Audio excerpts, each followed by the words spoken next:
All right. So imagine your entire messy medical life, every lab result, every weird number your doctor rattled off in 12 seconds, every sleep score from that watch you bought and forgot about, all of it, suddenly living inside your chatbot. That is the news. ChatGPT Health is rolling out across the United States, and it is a big deal. So let me break it down for you. Here is the bottom line up front. OpenAI is letting eligible adults in the US, age 18 and up, connect Apple Health and supported medical records straight into ChatGPT. And this is not some walled off little health corner of the app anymore. With your permission, that context can now show up in any conversation you are having. You can be asking about, I don't know, a restaurant that will not murder you because of your shellfish allergy, and it can pull from your health info to help. You literally tag it with the at symbol and the word health, and it reaches into your records. That is the whole shift. And it is not tiny.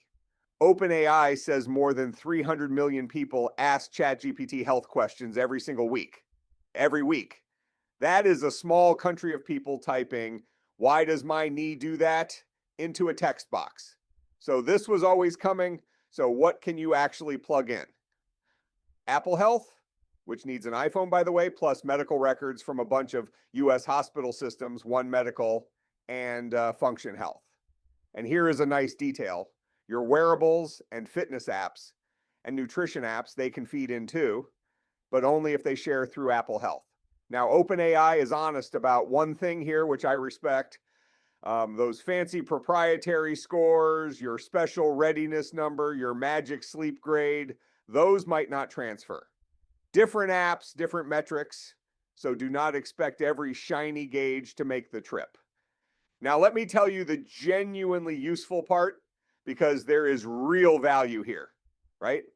Medical information is a disaster.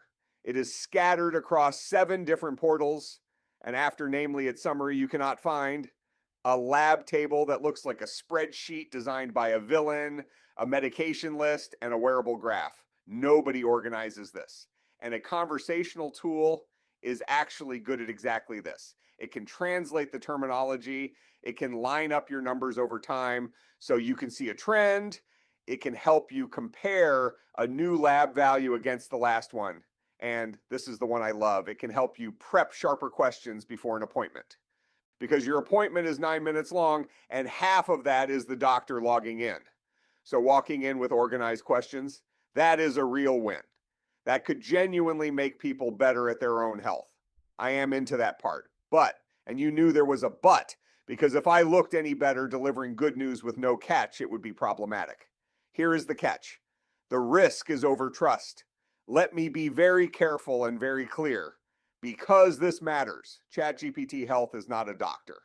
OpenAI says it directly. It supports professional care. It does not replace it. It is not for diagnosis. It is not for treatment. It is not an emergency service. If your symptoms are urgent or getting worse, you call a human. You do not sit there negotiating with a chatbot. OpenAI itself tells you to seek immediate professional help in an emergency. So that is not me being cautious. That is the makers of the thing telling you the same. And here is why the over-trust thing is sneaky. And this next part is my editorial read. So I am labeling it as my take, not something OpenAI said. When an answer is personalized, when it uses your name, your numbers, your history, it feels authoritative. It feels like it knows you. But a polished summary is not a diagnosis. The model can be missing a critical detail. It cannot look at you. It cannot feel that your ankle is the size of a grapefruit. And the more personal and smooth the answer sounds, the easier it is to just believe it. The usefulness and the risk, in my view, they rise together. More context means a more relevant explanation, sure, but it also means a wrong conclusion sounds way more convincing. Keep that bright line.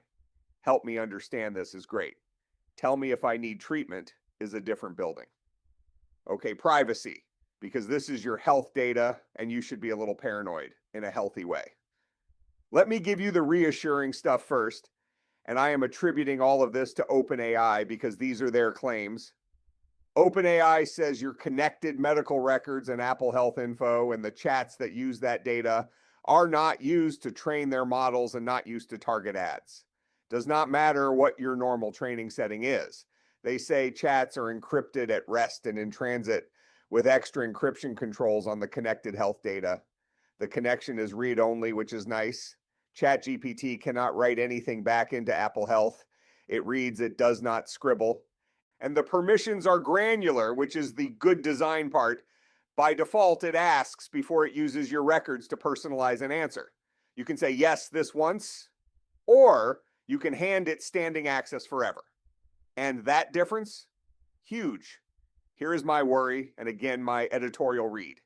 It is consent drift. A one-time yes is easy to understand, but always allow fades into the wallpaper. And because your health context can be relevant when you're talking about food, travel, exercise, daily planning, all of it, you might forget it is even being consulted. So my strong advice, keep the per use permission unless recurring access is obviously worth it, and go review that setting once in a while. Now here is the detail almost nobody will read, and it is the one that will bite people. Disconnecting is not the same as deleting.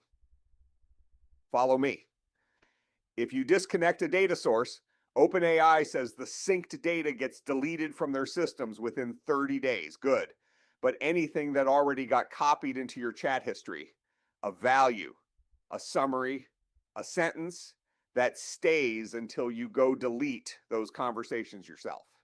So disconnecting the portal and deleting the chats are two separate chores.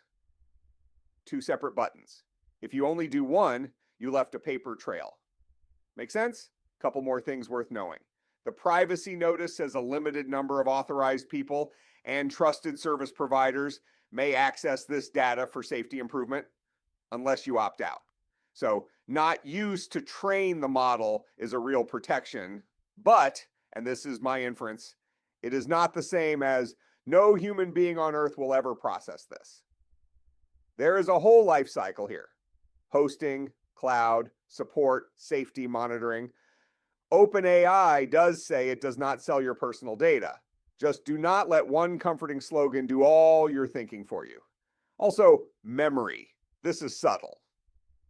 OpenAI says memories can be created from your health conversations, depending on your settings, but not directly from the connected records themselves. If you want to keep this stuff quiet, you can use temporary chat or turn memory off, or even run a separate project with its own memory so your health talk does not bleed into everything else. Oh, and the models differ by plan. Free users get one model for health questions, and the paid tiers get a stronger one that is better on complex stuff. That is just the product reality. It does not automatically mean a free answer is dangerous or a paid answer is gospel. Verify either way. And I have to mention the cloud over all of this, and I am going to say it exactly right. There is reporting from SiliconANGLE that a lawsuit was filed in California alleging an earlier ChatGPT model discouraged someone from seeking care before a serious medical emergency.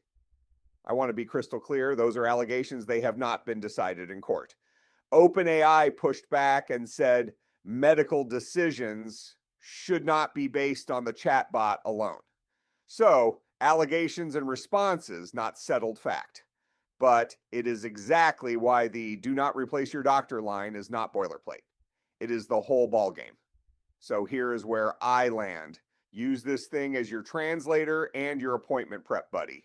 Let it explain the jargon, organize your timeline, and hand you 5 good questions. Verify the important numbers and medications against your actual patient portal because records go stale. A med stays listed after you quit it. Scores go missing. And when something is urgent, you close the app and you call a person. That is the deal. Health data as ambient context for an everyday assistant. Genuinely useful, genuinely consequential, and 100% worth being a smart, slightly suspicious grown-up about. Questions, comments, concerns, bribes? I will see you in the next one.